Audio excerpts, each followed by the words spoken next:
किस सिचुएशन में बहुत सारे नार्सिसिस्ट एक हो जाते हैं? क्या आपने कभी नोटिस किया है कि कभी कभी कई नार्सिसिस्ट लोग एक साथ हो जाते हैं, जैसे कि वो एक टीम हो, एक सोच हो और एक ही एजेंडा लेकर चल रहे हो। आप सोचते हैं इतने सारे टॉक्सिक लोग एक ही जगह कैसे मिल गए? तो आज हम इसी रहस्य को खोलेंगे, क्यों और किस सिचुएशन में बहुत सारे नार्सिसिस्ट एकजुट हो जाते हैं, और ये एम्पैथ और नॉर्मल लोगों के लिए किस बात का संकेत होता है। शायद आपको पता नहीं होगा, लेकिन नार्सिसिस्ट लोग एक दूसरे की एनर्जी को बहुत जल्दी पहचान लेते हैं। उनमें एक अदृश्य एनर्जी कोड होता है, एक तरह की वाइब्रेशनल फ्रीक्वेंसी होती है जो उन्हें अपने जैसे लोगों की तरफ खींचती है। जब किसी माहौल में ईगो, पावर, कंट्रोल और अटेंशन का खेल शुरू हो जाता है, तो ये सभी नार्सिसिस्ट उस एनर्जी की तरफ अपने आप आकर्षित हो जाते हैं। अब देखते हैं कौन सी सिचुएशन में नार्सिसिस्ट लोग एकजुट हो जाते हैं। तो सबसे पहली सिचुएशन है जब किसी माहौल में ईगो, पावर, कंट्रोल और अटेंशन का खेल शुरू होता है। तो ये सभी नार्सिसिस्ट उस एनर्जी की तरफ अपने आप आकर्षित हो जाते हैं। एग्जाम्पल, ऑफिस में जब प्रमोशन की रेस शुरू होती है तो सारे सेल्फ सेंटर लोग एक ग्रुप बना लेते हैं।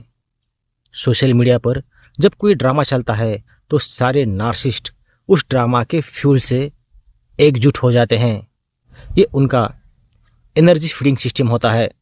दूसरी सिचुएशन तब बनती है जब एक नार्सिसिस्ट अकेले किसी इंसान को कंट्रोल नहीं कर पाता, तो वो दूसरे नार्सिसिस्ट को बुला लेता है। इसे कहा जाता है नार्सिसिस्ट कोलिजन या नार्सिसिस्ट गैंगअप।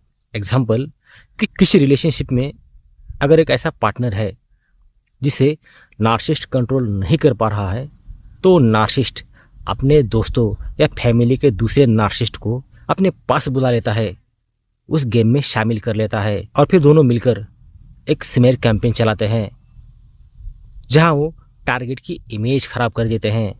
उनका मकसद होता है एक ही एनर्जी सोर्स से फीड लेना और उसे कमज़ोर कर लेना। तीसरी सिचुएशन बहुत इंटरेस्टिंग है, जब कई नार्सिसिस्ट किसी कॉमन टारगेट के खिलाफ एक हो जाते हैं, क्योंकि उनमें लॉयल्टी नहीं होती, बस इंटरेस्ट होता है। जैसे ही कोई सिचुएशन बनती है जहां उन्हें किसी पर दोष डालना हो, किसी को गिराना हो या खुद को बचाना हो, तो वो सब एक झूठी यूनिटी का मुखौटा पहन लेते हैं।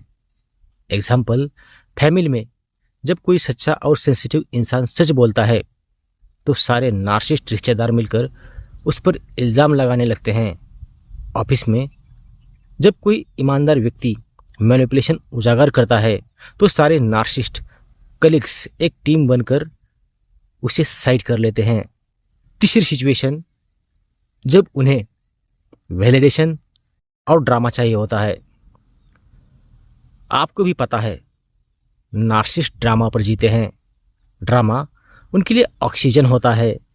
जब किसी जगह पर अटेंशन, अफवाहें या गॉसिप बढ़ता है तो ये सब एक जगह इकट्ठे हो जाते हैं, क्योंकि वहाँ से उन्हें मिलती है वो चीज़ जो उन्हें सबसे ज़्यादा चाहिए होती है, और वो है वैलिडेशन।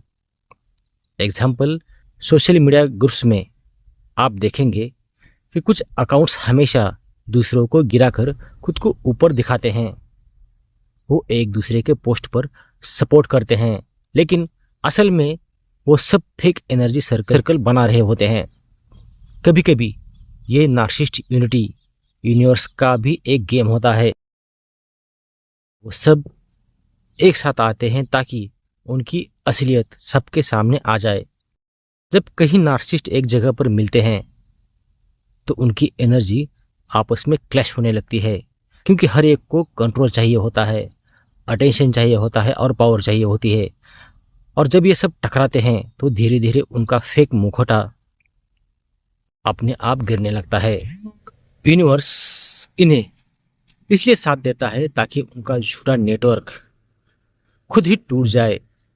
अगर आप कभी ऐसे सिचुएशन में हो जहां कहीं नार्सिसिस्ट एक साथ दिखे, तो समझिए कि वे एनर्जी यूनिवर्सली एक्टिव है।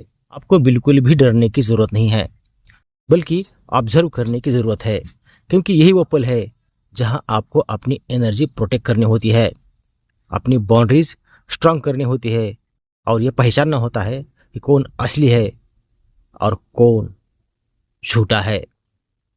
नार्सिसिस्ट जब एक होते हैं तो वो अपने ही विनाश का बीज बोते हैं, और इम्पैथ अगर साइलेंस में रह जाए तो वही उनकी सबसे बड़ी हार होती है।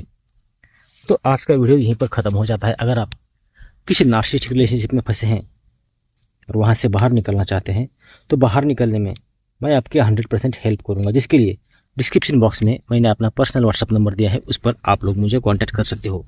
वीडियो देखने के लिए और अपना कीमती समय देने के लिए आप सभी लोगों का दिल से धन्यवाद। Thank you.